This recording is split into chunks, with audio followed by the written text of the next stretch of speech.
Welcome to the Trash Cats Trashcast. I'm Richard. I'm Steven. And today we're discussing something serious. Ricky has been exposed to rabies and is probably going to die. As we wait on his test results, we figured it would probably be a good time to talk about the history and philosophy of rabies. How would you react to a rabid dog? Would you kill it or leave it to infect others and die? Rabid animals are often put down, but what do you do with a rabid podcast host? Today, we're going to make some tough decisions. Well, Steven, I'll make it real easy for you. We can take me out Put you back. down. I got the gun loaded right now. It's just take me out back like old fucking Yeller and just. This is pretty wild though. All right, so first things first. How about you tell us about your week and everything that happened? We need details. Yeah, it's a wild one. So you know how we basically run a stray cat refuge in this house. Yeah, you know, it's absurd, documented. Yes. Yeah. So, one of the strays that usually comes around, she's definitely feral. She doesn't like people, but she, eats the food when we put it on the porch. Mm. She came up to the porch and we have one of those, the Rubbermaid, insulated hut things for cats. We had one of those up. Okay. And this poor cat, she's hiding out in there and she's just kind of nibbling at the food. Not usually, they wolf it down when they come up. And my mom sees this and she sees it happen. She kind of comes out and gets a couple bites and then goes back in. And then, an hour later or so, she'll come back out and get a couple bites. But she's just hanging out, and that's weird. It's not that cold out, Yeah, it's like, what's wrong with this one? Yeah, we realized something's wrong. So we got this great plan. We have the technology in place for, to, make this coordinated effort. We got a couple paper plates and put them on either side. So there's like two holes and it's supposed to have two holes. So if something else like a raccoon or something comes in and tries to like attack them and they can escape. This sounds like a Mickey Mouse mousetrap up. It's probably even a little less effective than that. But we cover the holes and we feel her in there like panicking, but we managed to carry her down to the basement. And of course, there's nothing to do after that. We put it down and she comes out and she finds herself a little hidey hole. And this, cat's sitting up there. We're making appointments with the vet and we're trying to figure out what we're going to do with her. Man, meanwhile, she's hiding up in the fucking rafters. She like really weasels her way back there. And we're like, oh shit. So then 24 hours go by, at least 24 hours go by before we have the vet appointment. Okay. And in that 24 hours, so we set up a camera down there to like keep an eye on her. And she doesn't leave that spot for over 24 hours. She does not come down to eat. She does not come down to drink water. We put, all the shit out there for her. We even at one point like moved it a little closer to her up by the rafters and by like on a ledge. Wasn't going for it. Not a good sign. Not a good sign. Now, is your spidey sense tingling at this point? Yes. I wasn't really even thinking about the rabies. It was just like this cat was probably like crawled into this, the insulated hut to die is what I'm thinking. Like she's very, very sick because like she's up in this little spot. She's not peeing. She's not pooping. Like she's, that's a natural, like thing for them to do. Like, but it makes it seem when like they pee and poop. Yeah, it means they're healthy at least. So we're stressed on that, but sure enough, we wake up the day of she's got the vet appointment and she has moved. It looks like she's maybe touched the food, but we're not sure. But now we got to find her. And we were looking all over the basement for her. We found her hiding underneath a cabinet. And, that's good. It's easier to reach than way up in the fucking rafters. Cabinet cats are better than rafter cats. Yeah. That's for sure. So we use a broomstick and kind of like push her out.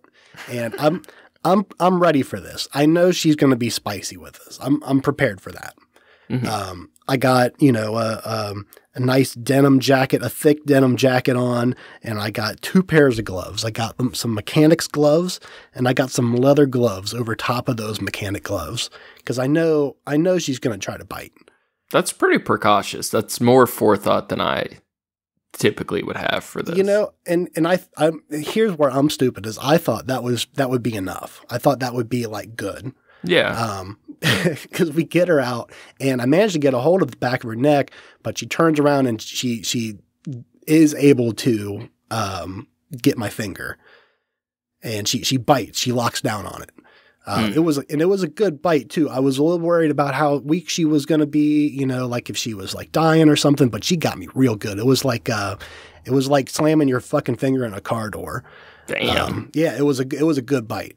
Fucking rascal. And, through those 2 layers of gloves, she broke skin. So not good. not good. Definitely not good. So, but we clean it up. We do the typical, you peroxide, not alcohol, and, put some Neosporin on it. And my mom had some cool Band-Aids, with some stars on them. And, we wrap it up and we take her up to the vet. We get up to the vet. And of course she's a little spicy, but we get her out to weigh her and, she's not having that. She doesn't want to get out of the carrier. But she's, they're like, that's all right. We can just do an estimate. Ferals are, they're going to be what they're going to be. And, we, get the vet in there and he's like, yeah, so the thing is, like, we can't really do much for ferals right now. Like, I can give her the rabies vaccine and but we can't get too, crazy with it because there's this big rabies outbreak going on. So, Excellent. Very cool. We told him like she's not eating and this and that. And he's like, that's all symptoms. And he's like, what I'm supposed to do right now. And this is the way he phrased it. He's like, what I'm supposed to do right now is euthanize, cut her or take her head off and mail it to a lab for them to test it. Because apparently, right, of course, the only way to really test for rabies, it's in like brain tissue. Yeah. So they have to test the brain.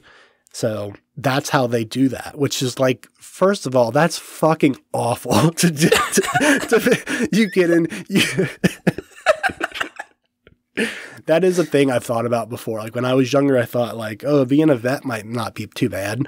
You get to work with animals, but it's like most of what you're doing with animals, you're seeing them when they're sick and when there's something wrong. It's like, and of course, like he doesn't want to do that. But we're talking about it and he was like, so, like that's what I'm supposed to do. If you guys want to like, take her home and keep an eye on her, if you got a space for her or something, like that's you guys, and if you start seeing symptoms, we can approach it then. Like we can get her into if you keep her in the carrier or whatever, we can figure it out. It's pretty cool of that. Because that vet might be risking their license. He super was, and I'm not going to say the name of the place. That's okay. They could figure it out. Yeah, context clues. Yeah, exactly.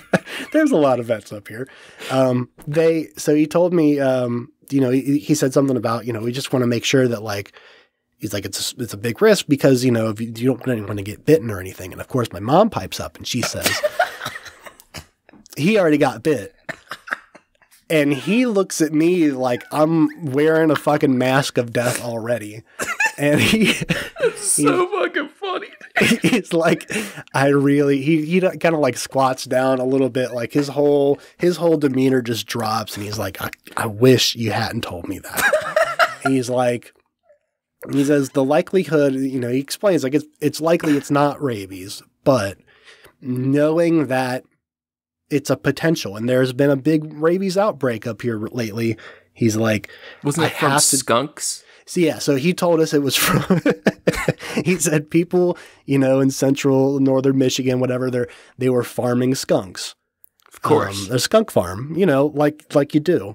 Apparently they use the odor sacs, the glands for like perfumes and different oils and which shit. is fucking crazy. Yeah. Just farming skunks for their glands. It's brutal. Yeah, isn't that a thing? There's like skunk shit and not skunk shit, but skunk scent stuff and like imitation vanilla or something like that. I forget what it was, but yeah, there's this whole thing, and of course somehow one of them got infected and infected the other ones, and now there's throughout the South Michigan area, North and South Michigan area, there's all this rabies outbreak. So now you're in the doctor's office. Your mom's told the doctor you've been bitten by the vet, not the doctor. Let's be real. and all of a sudden you feel your fingers throbbing. Yeah. The hypochondriac starts taking over. Not hypochondria, that's different. So he's telling me, like, these are all the details. This is what, it takes when, this is what happens when you get rabies. He's like, you have to go get, a shot, it's 100% death rate. Like if you go through, like if you just like let it go, you die. It's a thing with mammals. Like you die.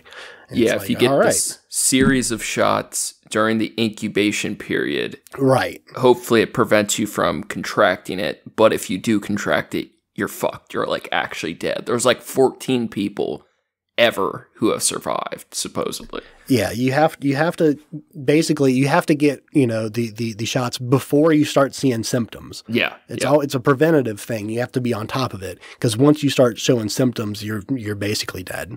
Yeah. And I can tell this guy's having a rough time because like he doesn't want to have to deal with this cat, and he also doesn't want to freak us out, but he doesn't want to cut off your head right now. Yeah, he's thinking about it. He's looking for the bone saw. He'd probably enjoy that more than the cat. What doing it to the cat? He's telling us all this, and of course, like I'm thankful. I'm super thankful. He's like giving us this information, and I can we can deal with it as we're going to do it. My poor mom, I can tell she's stressed. She's freaking a little bit. What was your anxiety level? Mine was pretty low. That's good. Considering that, like I didn't think she had rabies. We didn't have any real reason to suspect that yet.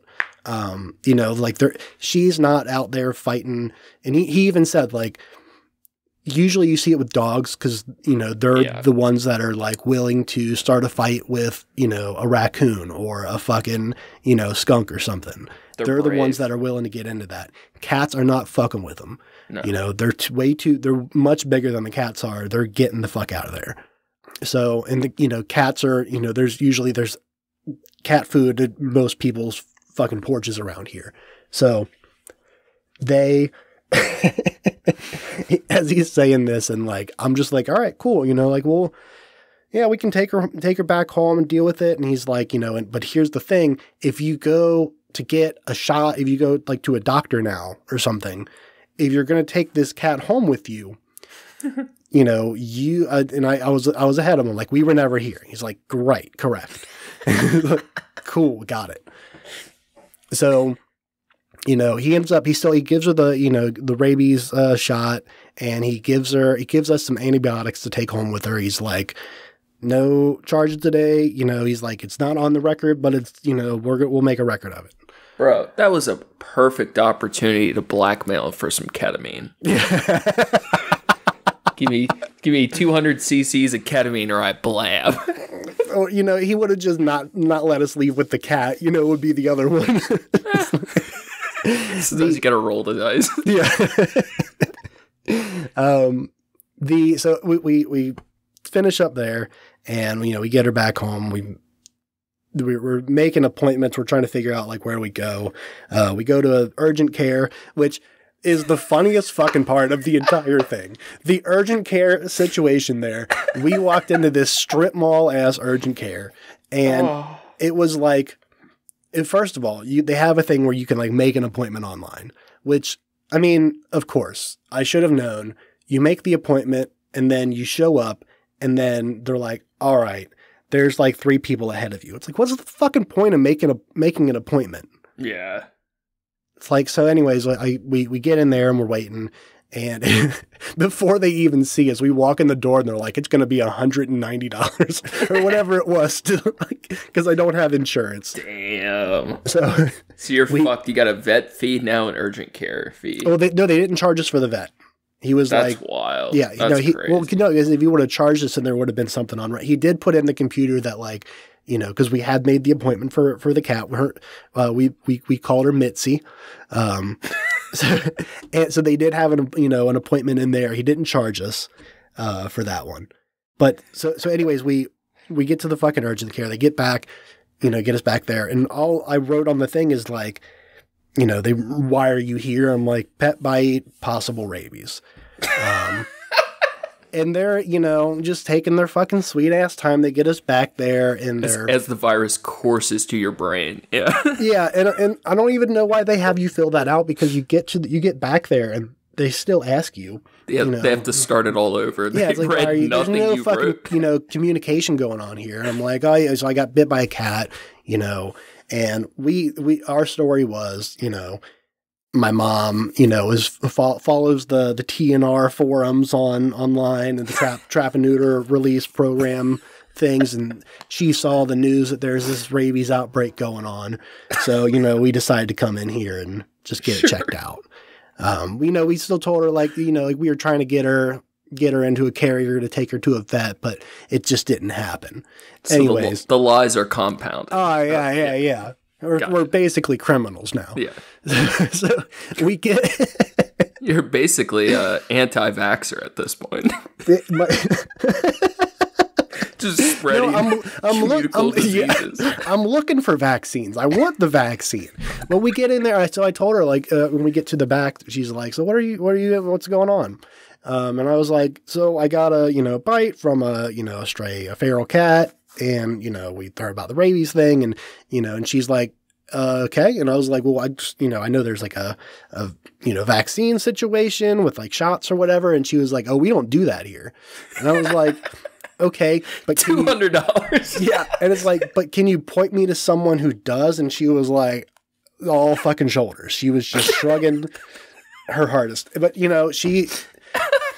she got, my blood pressure and did all my readings and all that. And Sweet. It's like, yeah.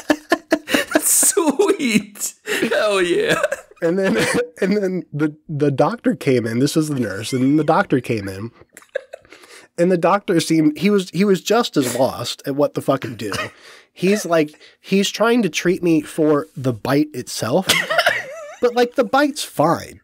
It's like, it's a fucking, it's barely broke my skin. It's like a paper cut. But he's like, I'm just trying to tell him, like, I just want to go get, a shot or like figure out, who do I talk to about this? Like, do I need to go to fucking ER, OR right now or something? Like, how do we do this? And he was like, okay, well, let me take a look at it. And he's looking at it and he's like touching it. It's like, does it hurt here? Does it hurt here? I'm like, no. He's like, all right, cool. And then finally he's like, do you want x-rays? And I'm like, no, I don't want x-rays. And we ended up getting x-rays. His argument was like, well, if the bite, because of cat's teeth, whatever, they'd be sharp at the end, like it could have gone deeper than you think. And I'm thinking in my head, like, your finger bone. Oh, yeah. I'm thinking like, okay, well, if that might make a difference to the next person we talk to that knows what the fuck they're talking about. If they're like, oh, if it just like broke your skin a little bit, you're fine. If it's deeper, then maybe you need to worry. I don't know. So he fucked you. Yeah. There's like an off chance that could be helpful information, but that. Yeah, no, he was trying to, he's upselling. Yeah, I'm aware. God. So anyways, we go back there, I get my x-ray done and we get out and we're trying to like leave quick. Meanwhile, my mom's on the phone with the fucking health department the whole time because we figured out from, through Google that fucking, that's where we go to is the fucking health department. They're the people that deal with it. Dr. Google came through. Yeah. So homeboy, we're like, they're like, okay, they close in like a half an hour. So like we're panicking. We're trying to figure that out. We managed to get a hold of somebody and they're like, yeah, we close in half an hour, but we're going to have somebody give you a call back. Don't worry. You're going to get a call back today. We're going to help you figure this out. Just, hang out by your phone. So we leave the doctor's office. I did get a prescription for antibiotics, which I don't need. So we got antibiotics now. Nice. So that's cool. That's always nice to have. It's like an hour later and we're sitting at home and I get a phone call from a Michigan number I don't know. And I'm like, okay, cool. It's the fucking health department. They're going to help me clear this up. I pick it up. It's the doctor from the, it's the doctor from the fucking urgent care. He says, hey, just call him with your x-ray results. And I was like, all right, cool. He says, yeah. So, I just want to let you know there's no fractures. Like, no fucking shit, there's no fracture. There couldn't possibly be a I never thought that there was. What if he was like, bro, you got 3 fractures in your hand. You're fucked, bro. Like all your fingers are broken. I don't know how you're like, you gotta come in and get a splint. Yeah. That's the other one. He tried to get me a splint too, and I was like, trying to give me a prescription for a splint, and I was like, I actually have finger splints at home. Bro, they could charge so much for splints. It's like one of the easy upcharges. I code them all day long. That was one of the things I inherited from my grandfather, was a set of reusable splints. Yeah, they come in handy. Yeah, man. So, now that we have that out of the way, and he's taking his time telling me, and I'm like waiting for him to get to like a different point, and it's like, and like, that's it. It's like, okay, there's no fractures, it's, didn't get all that deep, didn't tell me anything I didn't fucking know already. Because that's all an x-ray can show. That's all I can tell. Yeah, that's all I can show. So,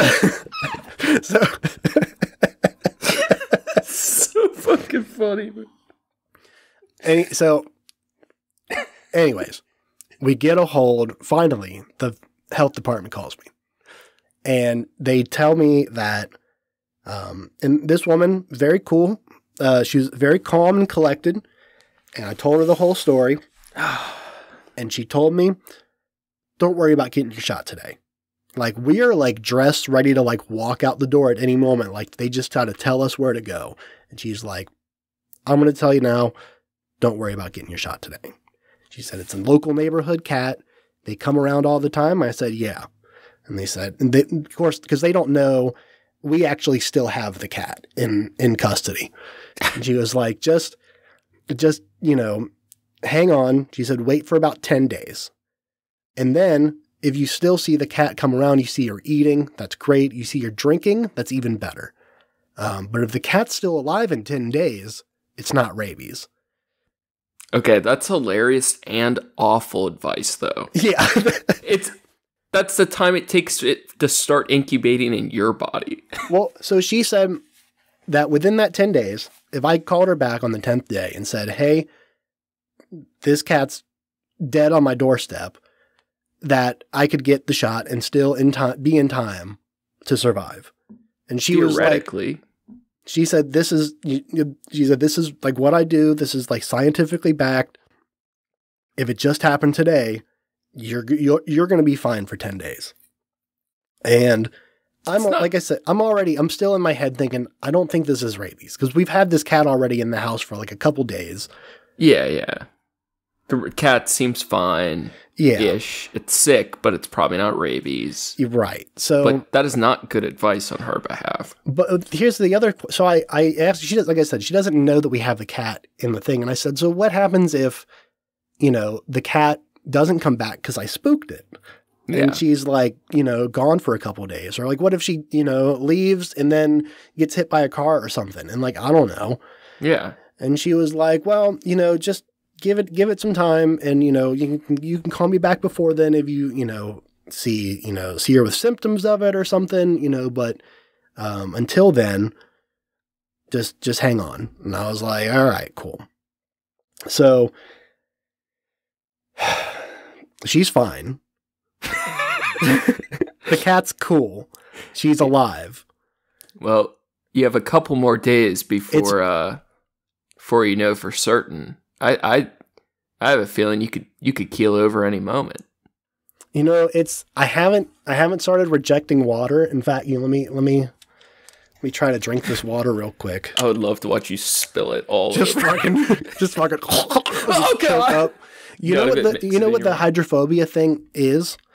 Like what happens with that? So like we're gonna talk about it today. Don't give it up. Oh, good. Oh, I'm sorry. Yeah, I want to skip ahead of it. Jesus. Oh, it's like the first fucking paragraph on here. You almost ruined the whole episode.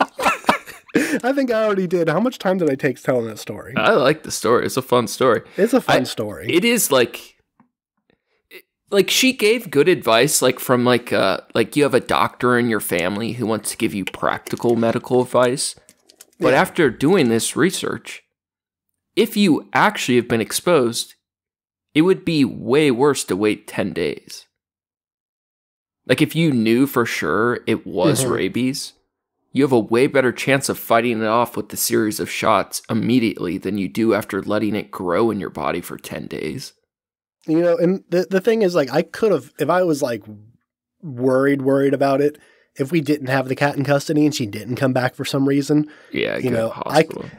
I could call her like 2 days later and be like, oh yeah, she's like out here stumbling around and shit and acting erratic and she's not drinking water and shit. Like, they're expensive shots. I could have said that. Yeah, exactly. It's like a week shots. long or like a 2 week process or some shit. I think it's like 7 weeks.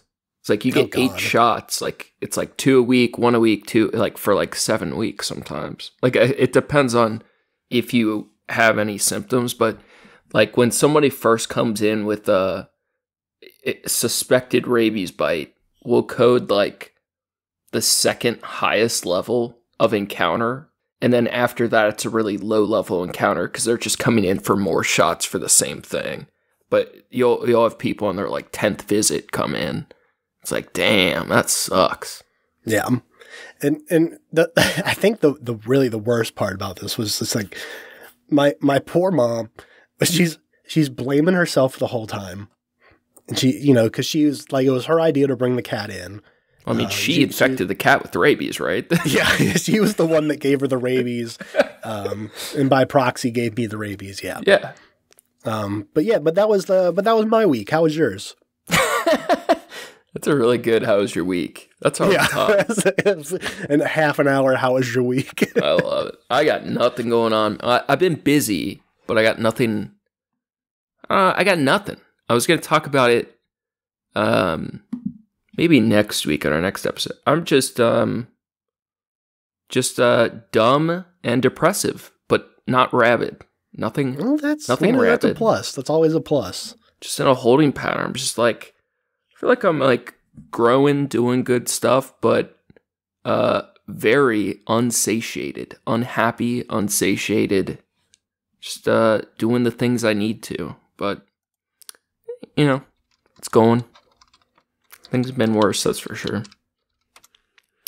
You know, kind of moving and grooving. I think it would be, I mean, should we take advantage of this and do like a, you know, Dunder Mifflin, Scranton, Meredith Palmer Memorial Celebrity Rabies Awareness Pro-Am Fun Run Race for the Cure kind of thing? Like, should we do a trash cats? I want as many people to get rabies as possible. I would like to make rabies as popular as COVID. That would make the world so cool. Just put it in the vaccines. Yes. You go in for your rabies vaccine. What you're actually getting is rabies in a vaccine. So we're going to start with a little history, but I do have some. I found an interesting. It's really just a blog post, but somebody wrote about it's very short, their philosophy of rabies. And then I got some philosophical questions around the concept of a diseased mind. I think we'll have fun with those. But I'm down. You put together this episode. I told you a little bit about the rabies thing, and you were like, "All right, bet this is all we're going to talk about." We're clearly doing our episode on rabies, then. Yeah, of course. You want to start us off with a little history, perhaps? Yeah. The name rabies is derived from Latin, meaning madness. I like that. I like any time a word has a fun meaning. The etymology. Rabies is a viral disease that causes encephalitis, which is the swelling of the brain, right? Is it the rest of the nervous system too? I think it's just the brain. I think it's just the brain. In rabies, it does affect the rest of the nervous system, but encephalitis is the brain. In humans and other mammals, it was historically referred to as hydrophobia, meaning fear of water, due to the symptom of panic when presented with liquids or drinks. Early symptoms include fever and abnormal sensations at the site of exposure. These symptoms are followed by one or more of the following: nausea, vomiting, violent movements, uncontrolled excitement, fear of water, and inability to move parts of the body, confusion, and loss of consciousness. Once symptoms appear, the result is virtually always death, regardless of treatment. The time period between contracting the disease and the start of symptoms is usually 1 to 3 months, but can vary from less than 1 week to more than 1 year. The time depends on the distance the virus must travel along the peripheral nerves to reach the central nervous system. That's very interesting. Yeah. So the farther away you're bit from your brain, the longer it can take to get to your central nervous system. As long as they get your toes, you got some time. But imagine it sitting vacant or like creeping throughout your body for a year and then all of a sudden like coming down. That would be terrible. Yeah, that would be fucking wild. That would suck. Rabies is caused by lyssaviruses, including the rabies virus and the Australian bat lyssavirus. It is spread when an infected animal bites or scratches a human or other mammals. Saliva from an infected animal can also transmit rabies if the saliva comes into contact with the eyes, mouth, or nose. Globally, dogs are the most common animal involved. In countries where dogs commonly have the disease, more than 99% of rabies cases are the direct result of dog bites. Dirty dogs. Yeah, fucking dogs. In the Americas, bat bites are the most common source of rabies infections in humans, and less than 5% of cases are from dogs. Rodents are rarely infected with rabies. The disease can be diagnosed only after the start of the symptoms. Damn. Animal control and vaccine programs have decreased the risk of rabies from dogs in a number of regions of the world. Immunizing people before they are exposed is recommended for those at high risk, including those who work with bats or who spend prolonged periods in areas of the world where rabies is common. In people who have been exposed to rabies, the rabies vaccine and sometimes rabies immunoglobulin are effective in preventing the disease if the person receives the treatment before the start of the rabies symptoms. Washing bites and scratches for 15 minutes with soap and water, povidone iodine, or detergent may reduce the number of viral particles and may be somewhat effective at preventing transmission. As of 2016, only 14 people were documented to have survived a rabies infection after showing symptoms. It's fucking wild. So if you catch it before, you can often be okay. But if you start having symptoms, you're fucked. And that's why like waiting 10 days is probably okay practical advice if there's not easy access to the immunization. But if you happen to catch symptoms very quick, 10 days could really be problematic to start a treatment, depending. Yeah, that's true. Like if it was obvious the animal had rabies, like was acting mad, was foaming at the mouth. That's the reason. And you the reason waited she 10 told, days, that'd be crazy. So the reason she had even told me 10 days, I told her beforehand, like, this is a neighborhood cat. You know, she comes by all the time. Don't make excuses for her. She should lose her job.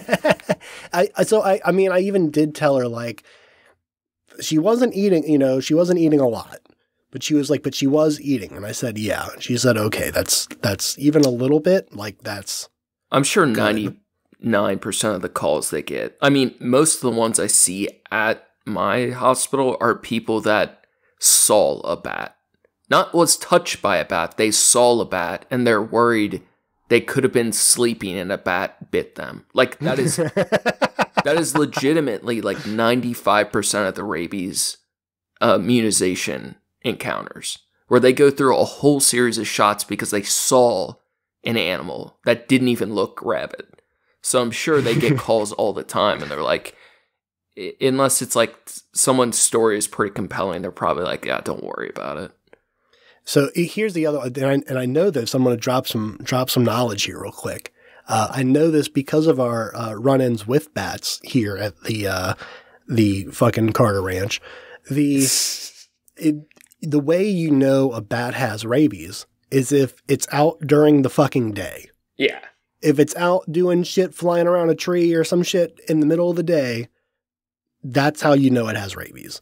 If you just see a bat at nighttime doing bat shit, it's like almost a guarantee it does not have rabies.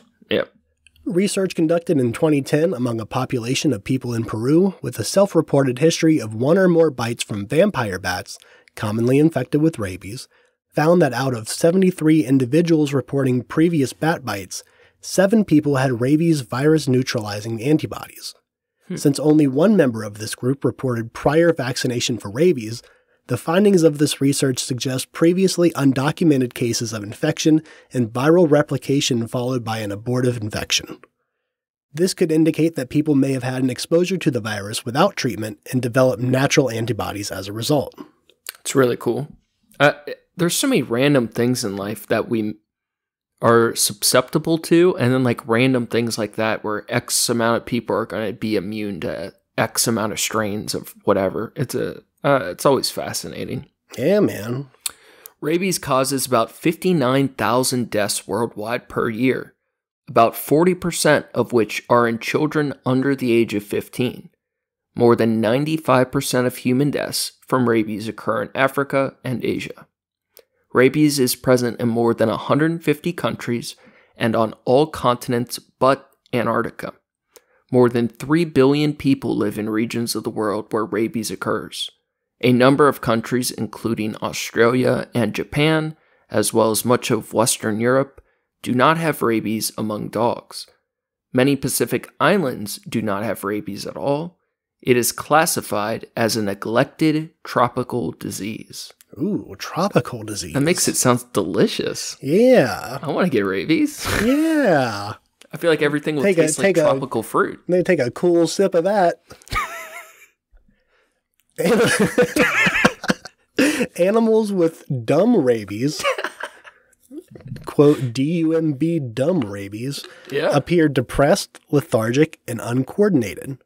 The period between infection and the first symptoms, the incubation period, is typically 1 to 3 months in humans.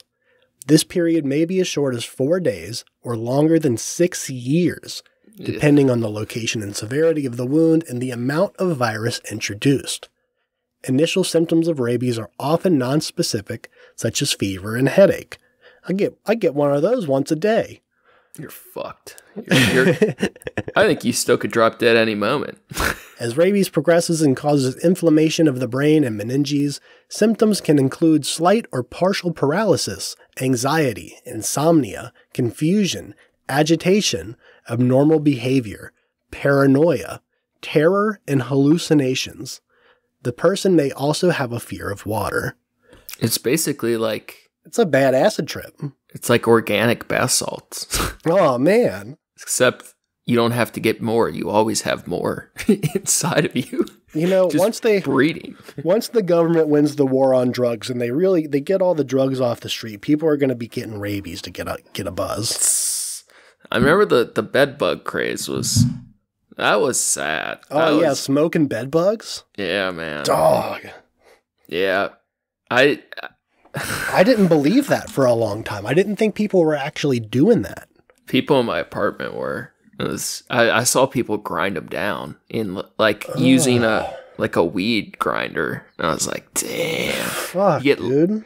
You can like actually trip, but you can get lifelong deadly lung infections and shit. Jesus Christ. It's like really brutal. Worth it. It's bringing about sad memories. Jesus Christ. Rabies has occasionally been referred to as hydrophobia throughout its history. It refers to a set of symptoms in the later stages of an infection in which the person has difficulty swallowing, shows panic when presented with liquids or drinks, and cannot quench their thirst. Saliva production is greatly increased, and attempts to drink, or even the intention of suggestion of drinking, may cause excruciatingly painful spasms of the muscles in the throat and larynx. Since the infected individual cannot swallow saliva and water, the virus has a much higher chance of being transmitted because it multiplies and accumulates in the salivary glands and is transmitted through biting. Now, here's the crazy part about rabies. So it's almost like zombie level shit. Almost. Like the zombie virus shit. Because like that, what that's doing is the virus itself is giving, it tenses up when you even try to drink, or like when you start to drink and like water hits your mouth or hits your throat, it locks up. Because when you do that, you flush. By doing that, you're flushing out the virus in your mouth, in your saliva. It's trying to prevent so it doesn't want you to do that. Yeah, it makes it harder for it to spread if it's if you're washing it down. So it's self-protecting itself by doing that, which is crazy. So I'm sure you've seen the different zombie type viruses in bugs, where like the host dies and the parasite will control its body. Yeah, man. It's really scary shit. It's like it goes once it gets to your brain and like gets a hold of you, you're fucked. And like and you can't undo it. And yeah. Your nervous system is so weird too. Like it feels like the closest thing to a mystical part of our body to me. Like glands are weird, but your nervous system is like alien shit. You remember the Bodies exhibit where they have the whole nervous system all laid out? Oh, fucking super terrifying. Cool. Super cool. Hydrophobia is commonly associated with furious rabies, which affects 80% of rabies-infected people. Fucking furious rabies. This isn't dumb rabies anymore. This is furious. Mad Max Furious Rabies. Fast and Furious rabies. This form of rabies causes irrational aggression in the host, which aids in the spreading of the virus through animal bites. A foaming at the mouth effect, caused by the accumulation of saliva, is also commonly associated with rabies in the public perception and in popular culture. The remaining 20% may experience a paralytic form of rabies that is marked by muscle weakness, loss of sensation, and paralysis. This form of rabies does not usually cause fear of water. Either way, the symptoms eventually progress to delirium and coma. Death usually occurs 2 to 10 days after the first symptoms. Survival is almost unknown once symptoms have presented, even with intensive care. Fucking brutal. Ooh. So we got our background, but I do think there are a lot of interesting hypotheticals, and there's a lot of overlap with the concept of a sick mind in humans. So we're about to get there. As we transition to this philosophy, I want to read that blog post I mentioned. I just happened to stumble upon this, and I really liked it. I think this is just a random person. I don't know much about him, but I like some of their writing. The Philosophy of Rabies by Maggie McNeil, December 13th, 2023. God, there's philosophy for everything. Yeah. I realized long ago that the moral imbeciles who make up 95% of the general population and essentially 100% of those in power find it easy to justify any moral atrocity by some twisted interpretation of one aspect or another of their warped, childish, primitive ideology. It is therefore unnecessary to concern oneself with the niceties of these creatures, ersatz morality, since it isn't a consistent predictor of their behavior anyway. One needn't know why a rabid dog wants to bite one in order to recognize that it's dangerous. One merely needs to avoid the creature entirely, or at least to the greatest extent possible, lest one happen to be a convenient target when some violent impulse enters its diseased mind. I like that. Yeah. It's not so much that, about, I don't know, it's like, it's not the rabid dog's fault for coming at you. Well, there's a lot. We can take it that way. I think there's a lot of ways we could go with it. I think, in general, just dealing with diseased minds, there's a lot of questions to explore. I mean, to what blame do we put on the sick dog itself? I think it depends on the amount of control that dog has, the amount of autonomy they have. Like, it's the good old, do we blame a pedophile for being a pedophile question, right? Yeah. It's like, kind of depends, right? It's like, they're sick and there's something wrong with them and they bite you. If a pedophile bites you, you become a pedophile. You become a were-pedophile. God damn it. That's how it works. That's science, bro. It's science. But it's like you can't blame a dog for contracting, the rabies. You can't blame a dog for fighting a skunk. I'm going to push back. Why can't we blame the stupid dog? Shouldn't it have been smart enough not to get bit? I mean, we blame pedophiles. Can't we blame dogs for getting sick? Can't we blame the people who fuck up? It's like, okay, so now you're victim shaming at this point. Yes. Are you saying that by saying that, you're saying that the dog's not smart enough to not get bit by a skunk? Now you're putting down skunks. You're saying skunks aren't. I don't care what it is. In the words of Maggie McNeil, what did she say?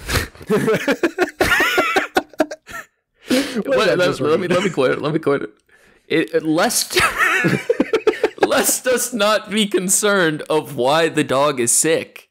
I just know I don't want to be bit, right? I don't care if it's not its fault. I don't want to be harmed just because another person or animal is sick. I don't care what their reason is. Of course you don't want that. Yeah, but I'm going to choose to put the blame on them. I don't care if their reason is good. Yeah. Right? There was definitely a moment of when, they're telling me that this cat there's a potential for rabies, and like now there's this whole situation.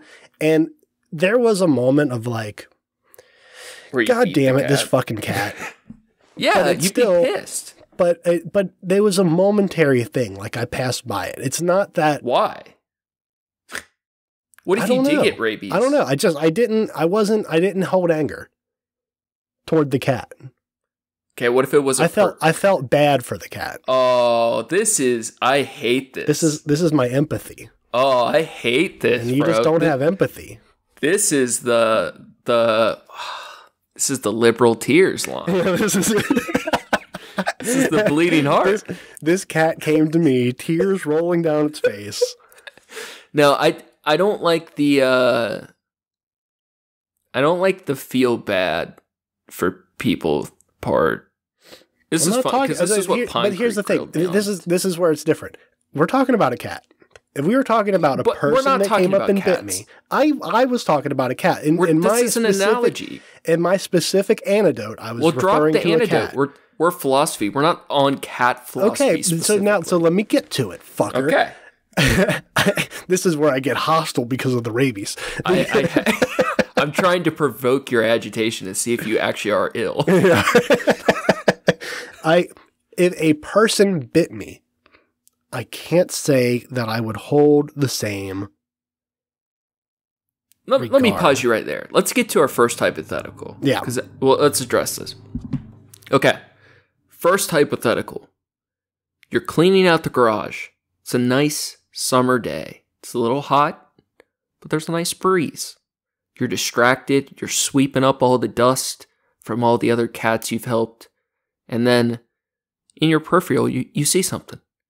and a stray dog wanders in behind you, before you have a chance to notice the crazed look in its eyes, you've already been bitten. You flee the garage, slamming the overhead door down behind you, trapping the dog in the garage. Assuming that you have indeed been infected with rabies, and that no one else in the world can assist you with this dog or hold you responsible for anything that occurs in this hypothetical. How would you proceed? Kill, contain, or release? This is level 1. Okay, we're building. Unfortunately, the ethical thing to do is to kill. Yeah. Right? I think contain, I guess, would be the other one, of just like keep it in there and let it, I think there's an ethical article for any of these. Those are just my suggestions too. I feel like it'd be hard to come up with something else, but I feel like you can make an ethical argument for nearly all of these, but I think one is clearly more right than the others. Yeah, I'd say like release feels good at the go because you get the instant gratification of letting it loose to live out its, who final would release days. It? Who would release it? A Buddhist. A Buddhist would release the dog. No cares in the world. Whatever happens, happens. Karma will figure it out. Yeah, they can't have that karma on them. Yeah, and instead, another innocent person dies of rabies due to their inaction. Mm-hmm. That's what I think of when I think of Buddhists. People that let rabid dogs. Now, I feel like you could make the argument for containing being the the most ethical thing, because then like but it gets cruel. Yeah, it gets to a point of cruelty. Like it's suffering. It's not it got the quality of life at this point anymore. Killing it while being arguably I think to be the most ethical would for sure be the hardest to do. What do you mean? It's hard to kill a sick animal? It would, if you have empathy and you look into a fucking dog's eyes, as crazy as it may be, if you're like outside, the garage, it's basically, it's not like it's like hunting in the Serengeti. It's like, you're not going down there and like shooting wild fucking tigers and shit. They take some sedated ass lion and put it in a field. And then you just come up, they put you in a Jeep and take you over and you fucking shoot it. It's sick. It needs to die or it kills more. Yeah, of course it does. Yeah. And I know that. And I'm sure it would be fine. It would be fine afterward. I could live with myself knowing that I made the right decision. But in making that decision itself would be like, man, that really fucking sucks. Well, if you have to make the decision anyway, it's the most burden on me. Shouldn't you enjoy it? I mean, that's what life's all about. Right? If you have to kill an animal, you might as well enjoy it. I guess if you can enjoy it, go for it. That's on you. Well, I wouldn't not enjoy it. I actually have had to kill a rabid animal. It is sad, but the dead part of my brain, I feel like I could kill a beautiful albino tiger and not shed a tear. But when I see a deer in the backyard, I want to cry and hug it. You turn into Snow White. But you let these potentially rabid animals into your house. You take care of them. I care about them to some extent, but I'll put food out. Mm-hmm. But I also see them die in the streets all the time, and I'm not. Yeah. I can't fix. It's a kuna matata. It's a circle. I can't fix it. Like if this dog needs to die, it needs to die. I'm not willing to. Right. Yeah. Yeah. It's not fair to the dog to let it just suffer until it goes. It's not. You definitely can't release it and let it go fucking infect more people. Yeah. The best thing you could do is give it a nice last meal and. Yeah, exactly. Take it out when it's not looking. Yeah. Fucking of mice and men style. Dude, that is a good book. It is a good book. It is a pretty good book. It's dark for grade school, but it's a good book. The fucking... So here's the thing. Like, we did decide we're not going to help cats, and we're not going to take in cats anymore if they're not, like, strictly friendly. If we have a trap and like we get a trap and whatever, we go that route, that's one thing. But, like, unless they're, like, go-to friendly, walking right up to us, we're not going to fuck around with it anymore. Yeah.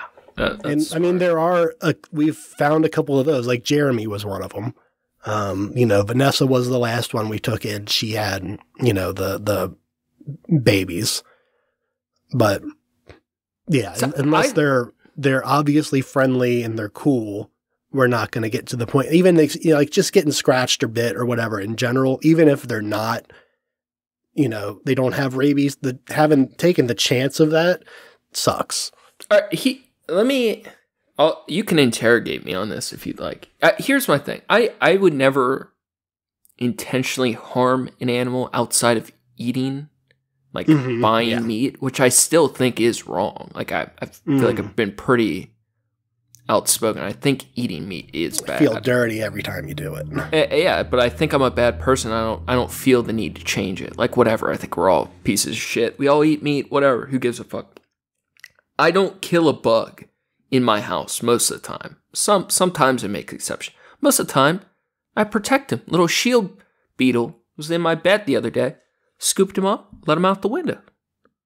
I don't want to kill if I don't need to. Mm-hmm. But I don't feel. I feel like no emotion when an animal dies. Like, if it's my pet, it might be a little different, but like a random outside animal, I might not, like, I'm not going to enjoy it, but who the fuck cares? There's a million cats. They're dying and breeding every day, right? Well, so I noticed this actually just the other day. I'm glad you brought this point up. I was driving home from work like 2-3 days ago, and I saw, which is crazy, they let me work with rabies. It's the food industry, guys. You don't no days off. People. Yeah, I'm just biting people. Thank you, sir. Have a nice day. Ow. Just spitting and everything. Yeah. Enjoy. A bon appetit. I saw a dead animal on the side of the road, and it's like, when you see roadkill, it's like a train wreck. You can't look away from it. It's really hard to look away from it. You gotta see what it is. Yeah. But every time I do that, I get close enough, and it's usually a possum or a raccoon or something, some fucking trash cat of the night. Yeah. And you're like, it sucks, it's whatever. And then I always think immediately afterward, like, I'm glad it wasn't a cat or I'm glad it wasn't a dog, because that would play on my emotions more. That's weird though, right? I mean, a little bit. I think it's normal because we have, connections with those animals. We have, it's no illogical. One's keeping. Yeah, sure. Yeah. Not weird, but it is like, it doesn't make sense. I understand. Yeah, if your whole thing is like a life is a life thing, then that's it's a logical in that sense. But I feel like it's because I have seen a cat laying on the side of the road dead, and it's like, man, that sucks, because you think like if that was my cat, that's how it goes for me. Is like, that's my line of thinking. If that were my cat, I would be so upset. And I see like our ring notification things, like the neighborhood notifications that are like, hey, just wanted to let you guys know there's a dog on the side of the road up here. They don't post a picture of it, but they'll give a description, and they'll say like, I don't know if this was somebody's pet that they were missing, something like that. Just wanted to let somebody know. And it's not. It's just a fucking dog that somebody, that they abandoned or some shit. I usually don't see a post back to it. You just gave me flashbacks to something. Yeah. Did I just unlock a thing? You did. I feel like I might have talked about it on here. But I was driving to work one day, and there was this lady stopped in the middle of the road, and like traffic is backed up on both sides, and a cat had been ran over, and it was fully dead. Mm-hmm. But she had stopped her car and was crying, and she got nervous and didn't want to drive over it to get through traffic. A lot of cars backed up. Was she not trying to like get it up or get it off the road or anything? No, she just didn't know how to get around it without driving over it, and like panicked. Oh. And it was like a bad like traffic backup. And I had to get out of my car. And I was like, hey, I know it sucks, but you have 100 people late for work. It's already dead. You gotta drive over it. Yeah. It's like, that's how I feel about it. It's like, nothing matters. Like, ethics don't matter. It's fun. Like, does it suck? Sure. Absolutely. Yeah, but we can't be late for work. It would be one thing if you were like, she was trying to clean it or, get it up off the side of the, put it to the side of the road or something. If you would think that one, I can almost get. She was just panicking. Yeah, I felt bad for her. Yeah, and of course that sucks too. Like that, But also, who knows what else? Grow the fuck up, and don't ruin 100 people's afternoon because you can't drive over roadkill. Because like I was just gonna say, city living. Who knows what else she was going through, that day or that week. And then, you know what? Like, I don't care. That was the final thing that like just kind of broke her. What if I lost my job because of her? I mean, you can go hunt her down and kill her. Then she'd be. No, I can't. All right, level 2. Level 2. Assume the same previous hypothetical, exactly the same, except that the dog was a rabid human being. Mm-hmm. Same thing, sweep in the garage, get bit, look down. It's a very furry human being. How do you proceed? Does it change when... And we're ruling out the situation of like, the situation is the same. No one else in the world can assist you. Yeah, no legal repercussions. No one can help you. This is your problem. I feel like, I mean, I kill him. Yeah. And this is what's fucked up is like, that I come to the answer of killing them. You got there easier. Yeah, a little bit. Yeah, a little bit. Ooh, interesting. That is interesting. What do you think that means? I think it means I have rabies. Do you think you value animal life more than human life? You might. I might, yeah. I mean, that's not good. Not right? I mean, I think I value animal life more than people I don't know's life. Maybe. I could see, yeah, but I could see like them being equal, but more than specifically more than a person who just bit me and is showing signs of being like aggressive and unstable. What if they're really sexy? Because I feel like that changes. I feel like that's human bias that would change the equation in a completely illogical way. I mean, let's be real. If a gorgeous woman runs up on you and bites you, and we're gonna die rapidly like, together. Yeah, she's like like getting aggressive with you and shit. Like, yeah, absolutely. That sounds like a good time. Yeah. Like, who does that's like a fantasy. That's like one of those that's how it's a vampire fantasy, right? Yeah, basically. Exactly. We can use the flame. We could pull the flamethrower. That's what Twilight's about. That's the entire story of Twilight. Yeah, no, I feel like I would come to the conclusion of killing a lot quicker with that one, unfortunately. That's really interesting. What about yourself? Yeah, I mean, definitely kill them. I feel like it would be easier to be tricked by the human to offer more empathy. Yeah, I feel like I would I think I would try to, but the thing is, like, if the option is, like, there's no one else that could, because I'm not going to open the door and try to, like, reason with them and help them, but if they're being aggressive, they just bit me. Yeah. You know, and, like, I got them locked in my garage now, and, like, there's no other way to deal with this. I need to deal with this, you know. I mean, I guess release would be, it would be irresponsible. But Very irresponsible. But realistically, if it was a person, that's probably what I would do. Even if you know they're rabid and they bit you unprovoked? You don't think as soon as you open the garage door, they go bite your neighbor?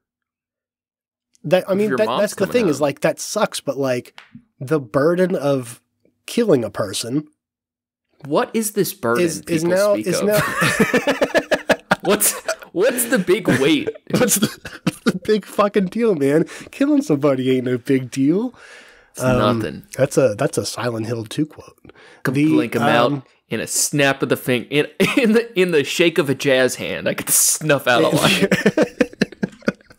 What's the big deal? How would it really weigh on you that much that you'd risk someone else? It's similar to the animal, but I'd say it weighs more, just in the moral sense that, like, you know, the human life is, you know, operatively worth more in society than an animal's life. If that's the, you know, the way that you think, then the burden of having to put down a human is a little heavier of, you know, it's more of a weight on my shoulders than maybe I feel necessary. Like, trying big to shoulders, you can handle it. I feel like if I was, it wouldn't be the first day. It definitely, I don't know. I don't know if I could do it the first day. It might be it would take longer. It would take longer to do it than it would to kill the dog. But I feel like I could potentially so you let it suffer reach that first. So you torture it and then kill it. That's even worse. I mean, think about if you let it. I mean, at that point, and it killed like 8 kids, and then you're the person who released the sick person to kill kids. Yeah. That's definitely the worst option. I'm not arguing with that releasing is the worst option. Okay. I'm definitely not arguing that. But you'd hesitate to end a life even when you have, like, full moral, legal, ethical, like, reinforcement on your side. I feel like what I'm saying is it would take longer to feel the moral responsibility to kill them because it is a person. I wouldn't immediately, like, they bit me, they're in my garage, and I'm, like, already getting the gun out, and I'm, you know, gonna figure it out. That's not the process with that. It would be, there would have to be a time of, like, maybe they're on drugs and they need to calm down. I guess in the original thing, do I know immediately that they have rabies? Yeah. Okay. Well, okay, then that is different. Yeah, it's completely clear. See, I feel like I'm brave enough to say it, but there's a lot of people that feel similar, that if there were no repercussions for harming other people, we all would indulge in it more often. Oh yeah, we'd all kill somebody if we could. Yeah, so everyone's curious. So this is a situation where we have all of the right reasons to do so. It's not like just a emotional thing or whatever. Yeah. We might not have the same like personal reasons for wanting to, but we have all, like, circumstantial reasons. And this person's life is already over. There shouldn't be any ethical qualms. Mm-hmm. This is a freebie. Yeah. It's a free pass. So that was my question earlier was, you get rabies, right? And then what do? They diagnose you and then you live it out? Like You're how, talking about in real life, a real human? yeah, in real typically life, in a real human. ward. Now there are different protocols they can do. Like they can do tissue transplants. You can get all these shots, different antibiotic courses. There's a protocol called the Mitchell protocol. What I'm saying is like you're already like you're deep in. You're deep in enough that you got they cuff you to a bed. They might mask you depending on how what stage you're at, and then you die on medication. You die from medication, or you die from the rabies. It's probably that half and half doctor assisted, where they dose you so far up you die quicker. But that was my question: is like, do they like help you go softly and quietly into the night, or the same way we let all old people die? It's like half they just natural, half medical. Give them a couple extra sedatives that night and just see what happens. yeah, exactly.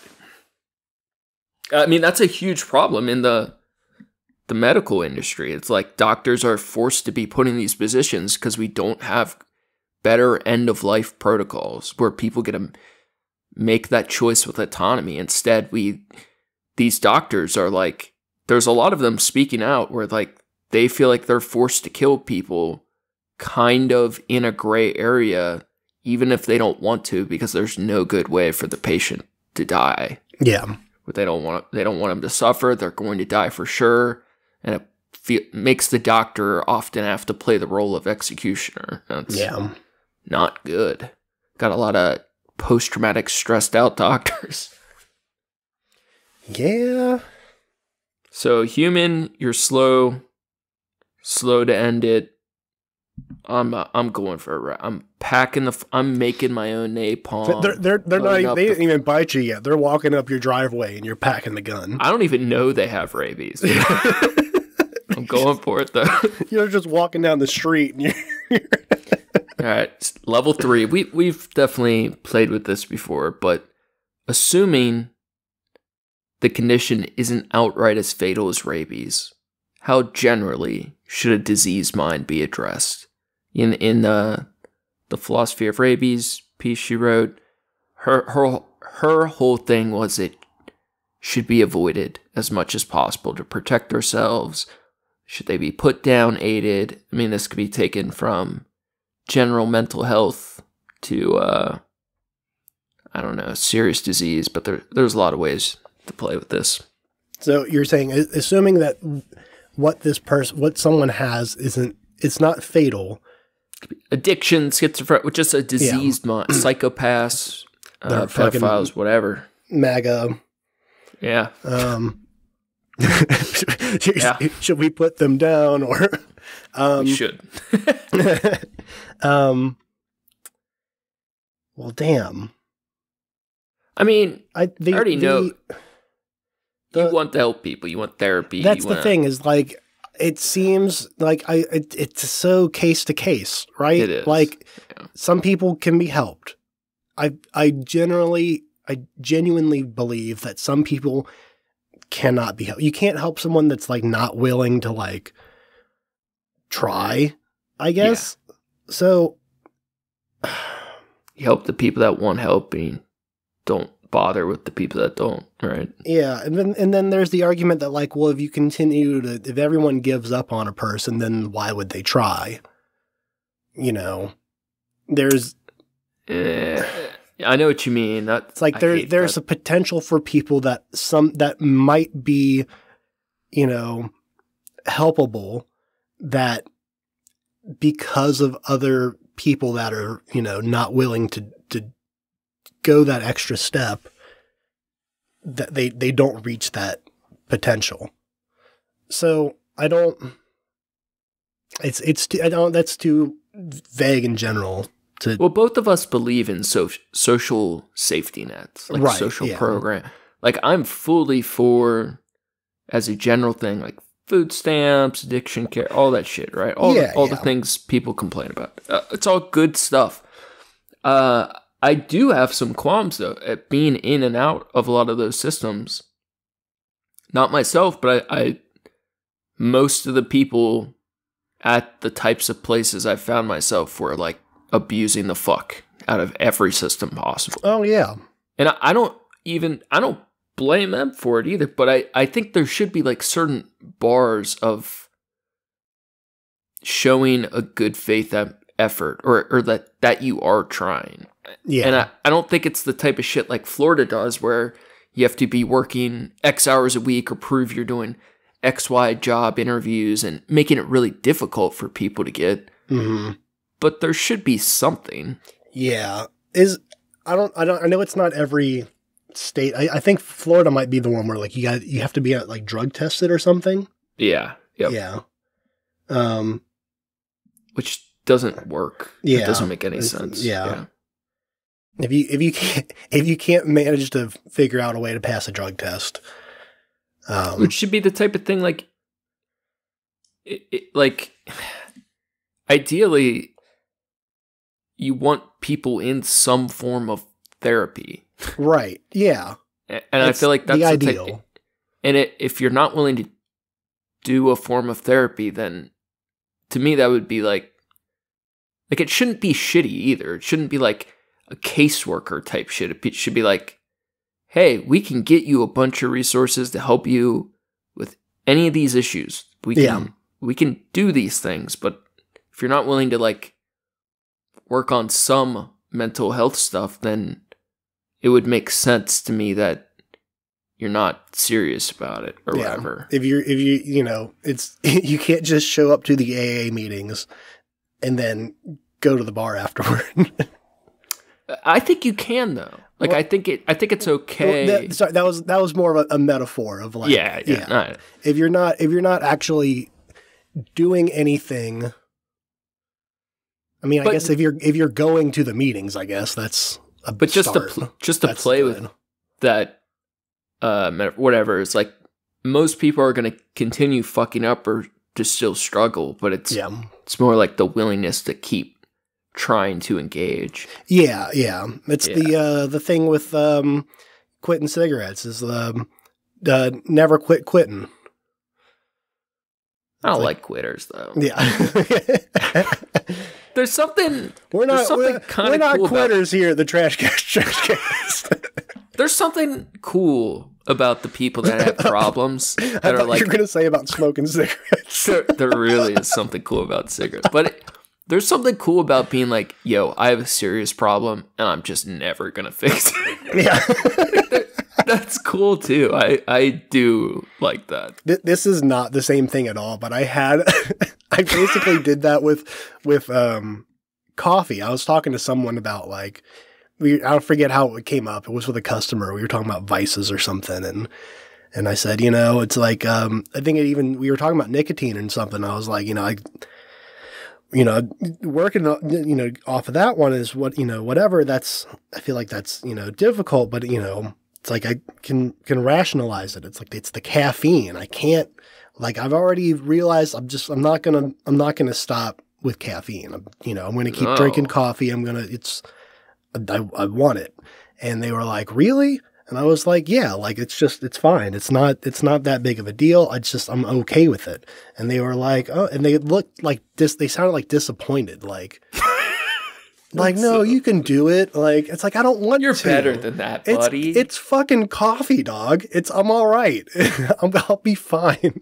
We all need little treats. Everyone has a different level of treat needs. Like they treated me like as if I had said like, it's like, I know I'm on I'm on heroin like real bad. And it's like, I just know I'm never going to quit. I'm never going to stop.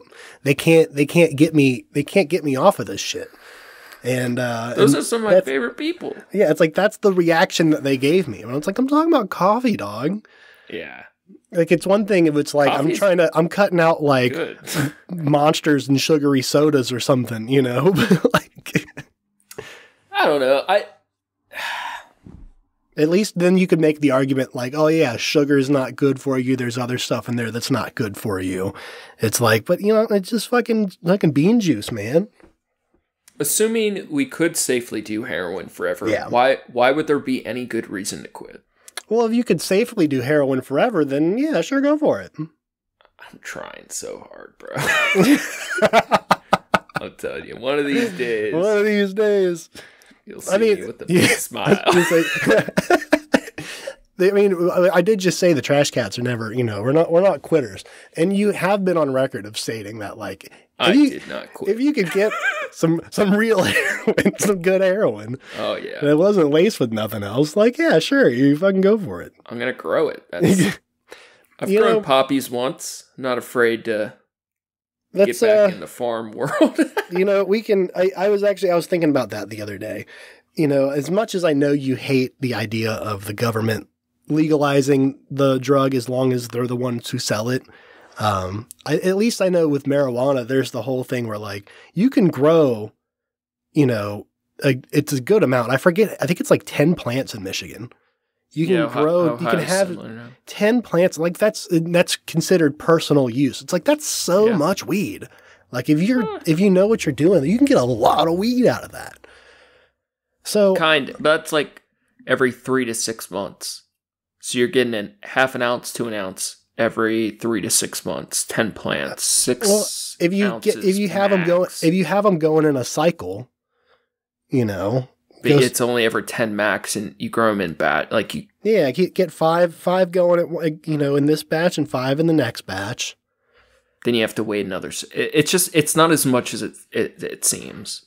Well, here's the other thing is, people do it, you can't sell it, but you can give it away. You can give people weed. And, why does this matter? If they give you a donation, who cares? Then, there is a sign up shortly after they legalized weed up here. There is a fucking yard sign on the side of the street by this gas station. And it said, free can of butter with donation. Bro, weed's so lame. It was like, you're selling weed. You're trying to sell weed. And it's like, what's the donation? Like, I give you $5 and you give me, a bucket of it. Like, no, you have prices for how much it costs you to make this. You're only going to give me $5 worth. You're selling weed. Yeah. I mean, I'm sure some of those people get hemmed up later, but it's like, there's no way that's legal. No. So we got one. Be executed.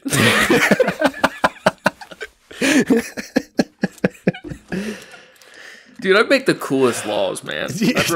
I'd run a lean country. You'd be the wildest cop. Just Officer Donuts, reporting for duty. What was the one? Special Agent Bobo. Reporting for duty.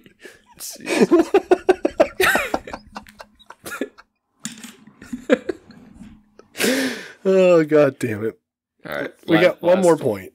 Last one. All right. Level 4 of the rabies hypotheticals. Yeah. Let's assume you have rabies and that we know it's your last day on Earth.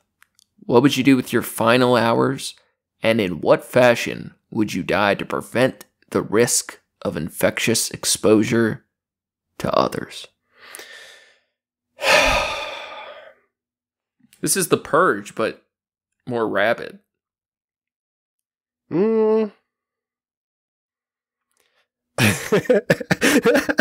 It's fucked up. I had an immediate thought, and I don't think it's the one that I want, but it is something that seems exciting to me. Mm-hmm. Suicide by cop. Okay. Like when they're like, they come out of the building with a gun, like they're not shooting at the cops, but they're like, yeah, you're familiar. You know what it is. Yeah. And it's like, yeah, that seems like it would be a Wild West-assed way to go. That would be exciting. I don't think that's the way I want to go, but that's the first thing that popped into my mind. I don't know. They normally just shoot you like 90 times while you're still 40 feet away. Yeah. I'm cool with that. I don't need to be up and close and personal with them. Fucking load me up, dog. Have you seen that one in Fill Chicago? my pockets with lead. You know what I'm saying? Have you seen that? I think it was on a Chicago subway platform where they shot this person like 130 times. Oh, God. Jesus Christ.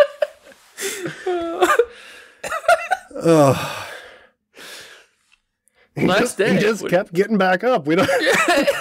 He's like just laying there.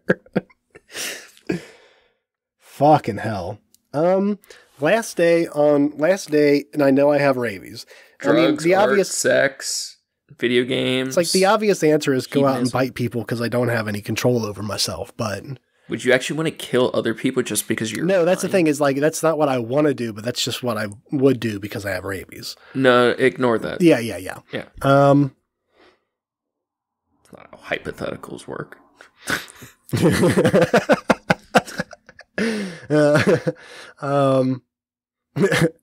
To prevent the risk of infectious exposure to others. That's the other one. Is like that's part B. Your whole day doesn't have to revolve around that. Okay. I was gonna say. I mean, like you could say I want to go to Disney World, but like you're gonna get then you're around all these people that you can infect. Yeah, fuck. I don't know, man. I've never truly given that all that much thought. I think I'd want to do like PCP. You've always wanted to do PCP. I mean, all the cool rappers talk about it. All the rappers I like talk about it. If there ever was a time, I've done a little. It gets overhyped. I mean, I can see that. I can also see like it's rad though. Yeah. Get a little wavy. Just eating someone's face. That's like so much of a myth. Like it is almost like a euphoric bath salt where like you mostly just feel euphoria and like strange, little out of body. And then if you do way too much, you can have a psychotic break. That's because it's mostly like it's a hallucinogen and like a painkiller. I think it's an anesthetic. Not anesthetic. Let's look it up. I spilled PCP all over my keyboard. PCP.com. Whenever you looked for things, instead of Googling, just put type in .com. Have an adventure. AKA angel dust, among other names. A dissociative anesthetic. I was almost there, but I was not confident. Dissociative anesthetic used recreationally for its significant mind-altering effects. Causes hallucinations, disoriented perceptions of sound, and violent behavior. But typically you just get the euphoria and like disassociation. But as we've talked about, anything dissociative, if you have a freak out or you're doing way too much of it, it is stimulant-y also. So you can have like a freak out and do things that the drug didn't so much cause you to do, but in a your psychotic dissociative. Yeah. It doesn't help stop you from doing it. That's for damn sure. But I don't think anyone who's ate someone's face off on PCP like didn't already have that inside of them. Right. You know what I mean? Like they might not have ever got there without it. But we're looking at you, Big Lurch. Yeah. I feel like I want to die with first. fire. What would you do? I would do heroin and then fire. Okay, yeah, I should have known. I want to fall asleep on a nice little candle. I want to wear flammable, very comfy pajamas. And just do one too many. Just made out of like insulative foam. That's like Oh yeah. Just do one too many of those sweet brown lines of candy. Fall asleep on a little candle. Feel warm, cozy, and drift away, rabies free. You know? Yeah.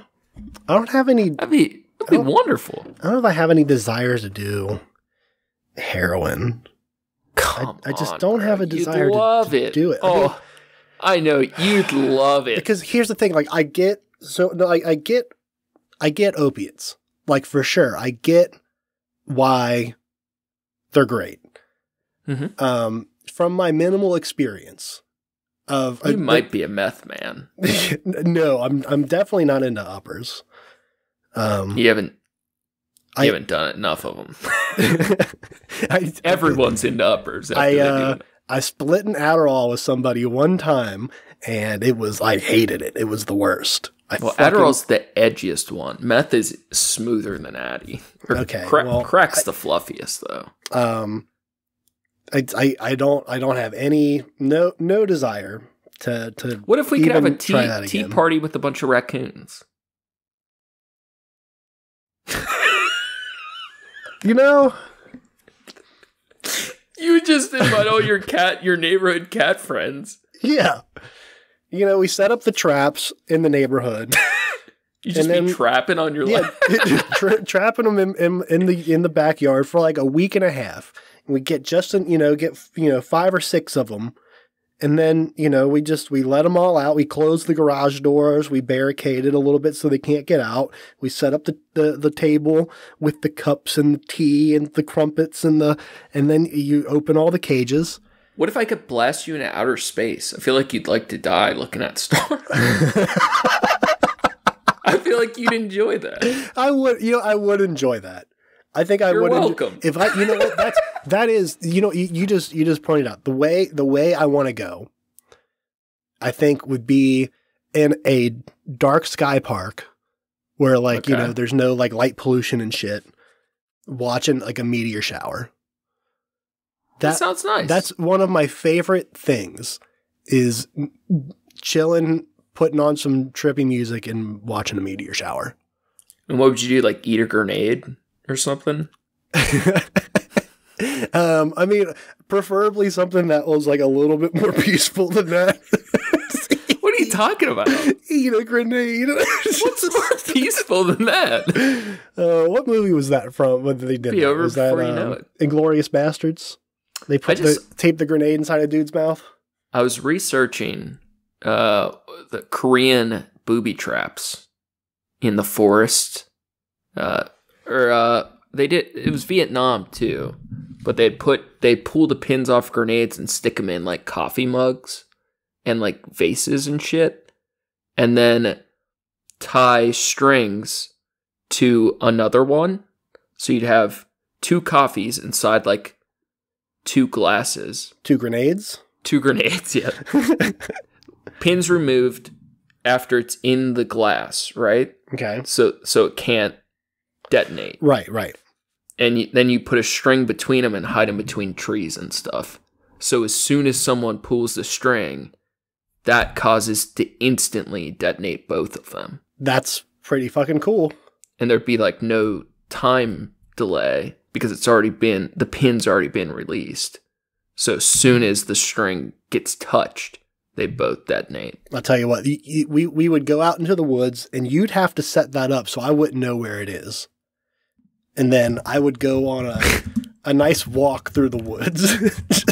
That's space, bro. There was a name for, I think it was there was a really good name for it. It was like the Iranian. You said they did it in Vietnam. They in do Korea. Anywhere people don't have enough money for landmines. Yeah, I guess so. Yeah.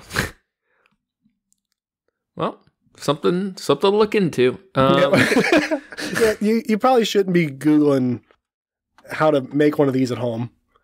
I have worried about my search history my entire life. Nothing's ever happened. Like ever since they took your laptop that one time and they didn't do anything about it. That was what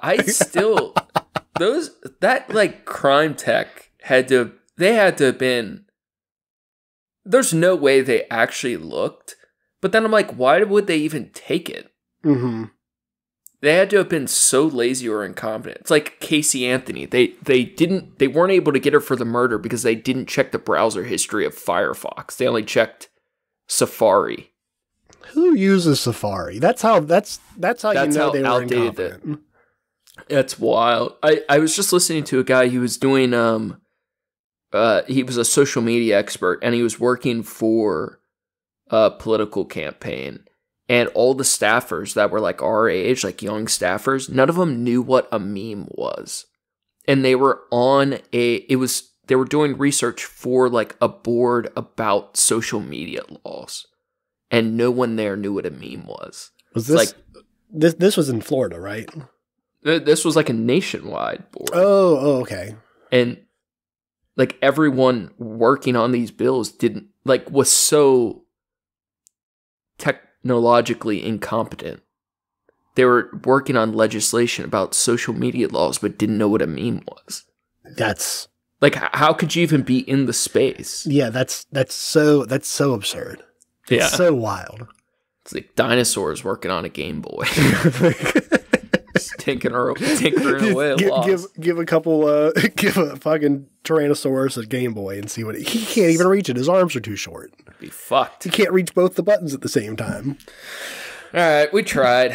We got a rate. We at least can say we did a rabies episode. Yeah, we can say we got rabies. Yeah, I think you'll be okay. I think you'll survive. I think I should call the health department back and lie and just tell them I need the rabies vaccine. Just so I can report back and tell you like the effects I'm going through and the side effects. For science. I think it's actually pretty smooth. I don't think much happens, but it's mostly from what I saw was like nausea and like headaches and shit. But the shots are supposed to suck. They're supposed to hurt, and they have to go like deep abdominal shit. It's not like they get a little pin needle and put it in your arm. I wonder if that's so many new versions of subcutaneous injection. That'd be interesting. Yeah. We got a big an effort episode on the way. I know we've talked about it. That'll be next. God, we got to do work. So it's mostly done. I already did it all. I mean, we have to read. That'll be easy. Yeah, I think that's a good enough for an episode. I think so. Thanks again for listening, everybody. Thank you to Approaching Human for the use of his music. You can find his work on SoundCloud at Approaching-Human. Thanks, John. Make sure to check out the show page at Trash Cats Trashcast on Instagram for news and art from the show. Check out Facebook. Check out our YouTube now. Yeah, it's probably still old episodes. Yeah. It's a little hard, just a little cringe, but if you just go and click like on everything and then put a comment on it, then we get help us make it less embarrassing. Yeah, please. make it seem like we're, cool and good.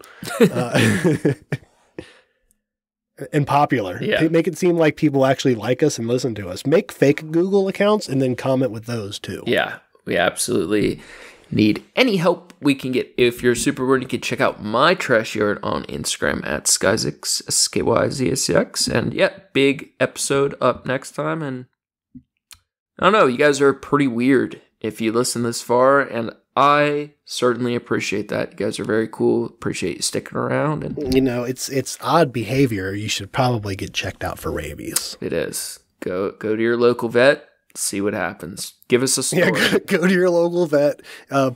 Make sure you get yourself in a cage or a carrier. Have a friend take you to the vet. That would be fun. And tell them there's something wrong with this dog. That's going to be all for us today. Stay classy, eat trashy. Go fast, eat trash.